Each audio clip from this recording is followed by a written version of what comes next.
The Legend of Sleepy Hollow by Washington Irving.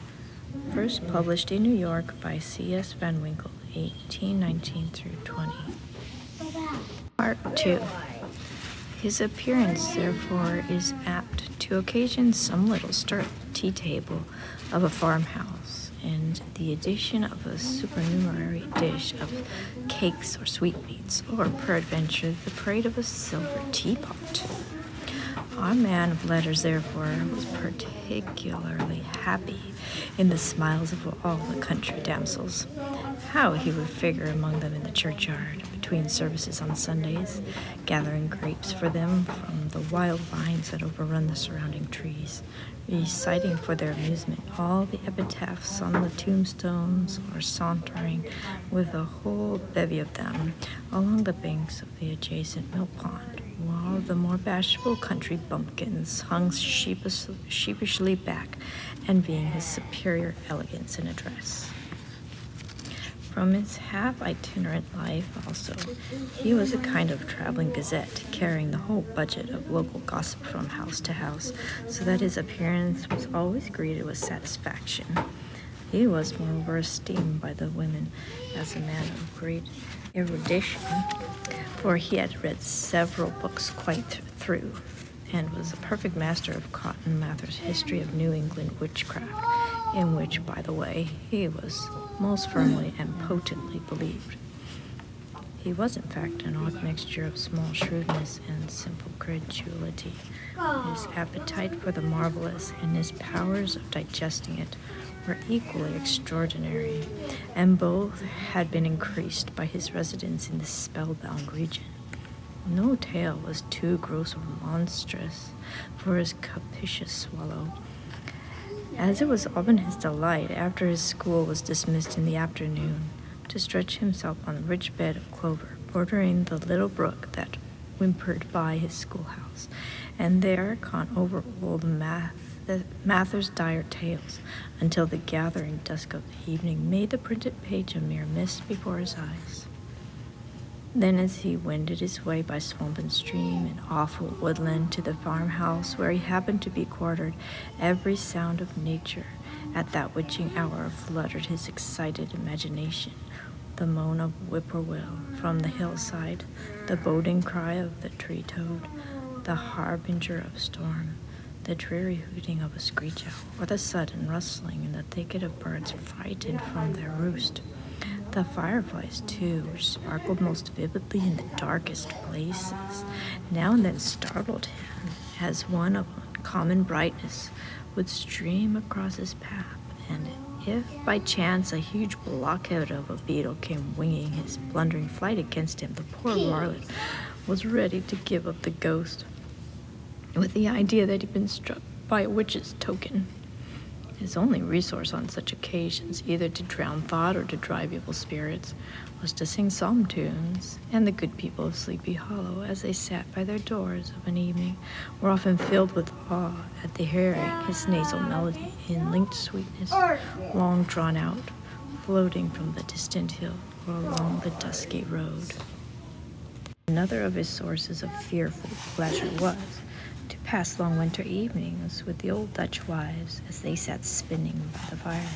with a row of apples roasting and sputtering along the hearth, and listened to their marvelous tales of ghosts and goblins, and haunted fields, and haunted brooks, and haunted bridges, and haunted houses,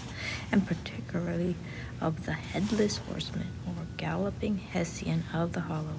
as they sometimes called him.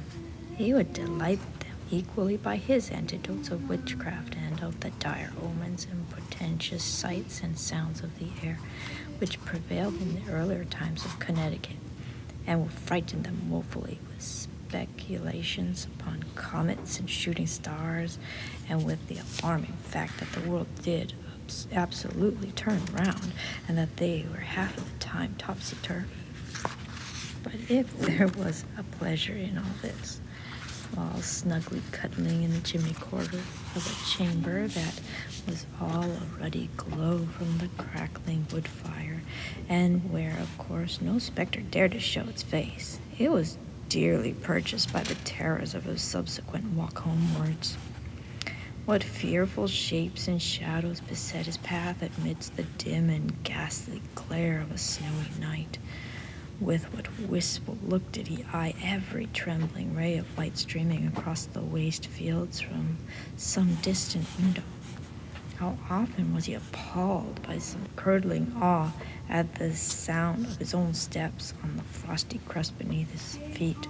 and dread to look over his shoulder, lest he should behold some uncouth being tramping close behind him, and how often was he thrown into complete dismay by some rustling blast howling among the trees, in the idea that it was the galloping Hessian on one of his nightly scourings.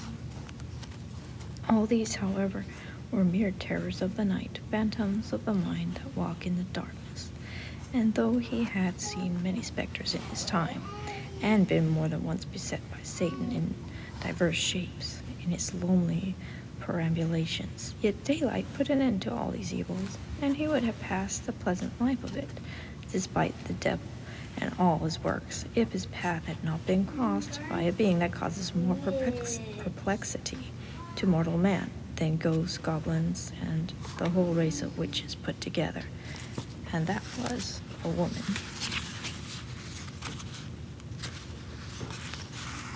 Among musical disciples who assembled one evening in each week to receive his instructions in psalmody was Katrina van Tassel,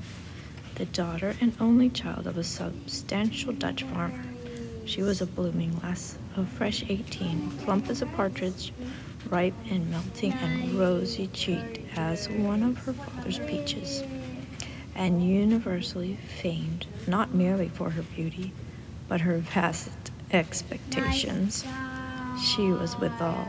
a little of a coquette, as might be perceived even in her dress, which was a mixture of ancient and modern fashions, as most suited to set off her charms. She wore the ornaments of pure yellow gold, which her great-great-grandmother had brought over from Sardom, the tempting stomacher of the olden time, and withal a provokingly short petticoat, to display the prettiest foot and ankle in the country round. Ichabod Crane had a soft and foolish heart toward the sex, and it is not to be wondered at that so tempting a morsel should found favor in his eyes, more especially after he had visited her in her paternal mansion. Old Balthus Van Tassel was a perfect picture of a thriving, contented, liberal-hearted farmer. He seldom, it is true, sent either his eyes or his thoughts beyond the boundaries of his own farm, but within those everything was snug, happy, and well-conditioned.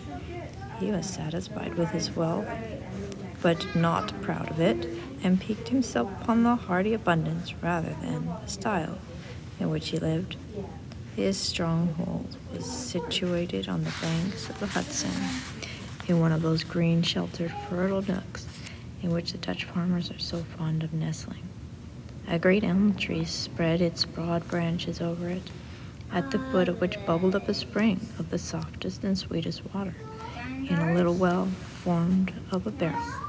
and then stole sparkling away through the grass to a neighboring brook that babbled along among alders and dwarf willows. Hard by the farmhouse was a vast barn that might have served for a church, every window and crevice of which seemed bursting forth with the treasures of the barn. The flail was busily resounding within it from morning to night. Swallows and martins skimmed twittering about the eaves, and rows of pigeons, some with one eye turned up as if watching the weather, some with their heads under their wings or buried in their bosoms, and others swelling and cooing and bowing about their dames, or enjoying the sunshine on the roof. Sleek, unwieldy porkers were grunting in the repose and abundance of their pens, from whence sallied forth now and then a troop of sucking pigs, as if to snuff the air. A stately squadron of snow geese were riding in an adjoining pond, convoying whole fleets of ducks. Regiments of turkeys were gobbling through the farmyard, and guinea fowl fretting about it like ill-tempered housewives, with their peevish, discontented cry. Before the barn door strutted the gallant cock, that pattern of a husband, a warrior, and a fine gentleman, clapping his burnished wings and crowing in the pride and gladness of his heart, sometimes tearing up the earth with his feet, and then generously calling his every hungry family of wives and children to enjoy the rich morsel which he had discovered. The pedagogue's mouth watered as he looked upon the sumptuous promise of luxurious winter fare. In his devouring mind's eye, he pictured to himself every roasting pig running about with a pudding in its belly and apple in its mouth. The pigeons were snugly put to bed in a comfortable pie and tucked in with a coverlet of crust. The geese were swimming in their own gravy, and the ducks pairing cozily in dishes, like snug married couples with a decent competency of onion sauce. In the porkers he saw carved out the future sleek side of bacon and juicy relished ham, not a turkey, but he beheld daintily trussed up, with its gizzard under its wing, and peradventure a necklace of savory sausages, and even bright Chanticleer himself lay sprawling on his back in a side dish with uplifted claws, as if carving that quarter with his chivalrous spirit disdained to ask while living. He fancied all this, and as he rolled his great green eyes over the fat meadowlands, the rich fields of wheat, of rye, of buckwheat, and Indian corn, and the orchards buttered with ruddy fruit, which surrounded the warm tenement of Van Tassel, his eye yearned for the damsel who was to inherit these domains, and his imagination expanded with the idea how they might be readily turned into cash, and the money invested in immense tracts of wild land and shingle palaces in the wilderness. Nay, his busy fancy already realized his hopes and presented to him the blooming Katrina, with a whole family of children, mounted on the top of a wagon loaded with household trumpetry, with pots and kettles dangling beneath, and he beheld himself striding a pacing mare with a colt at her heels, setting out for Kentucky, Tennessee, or the Lord knows where. When he entered the house, the conquest of his heart was complete.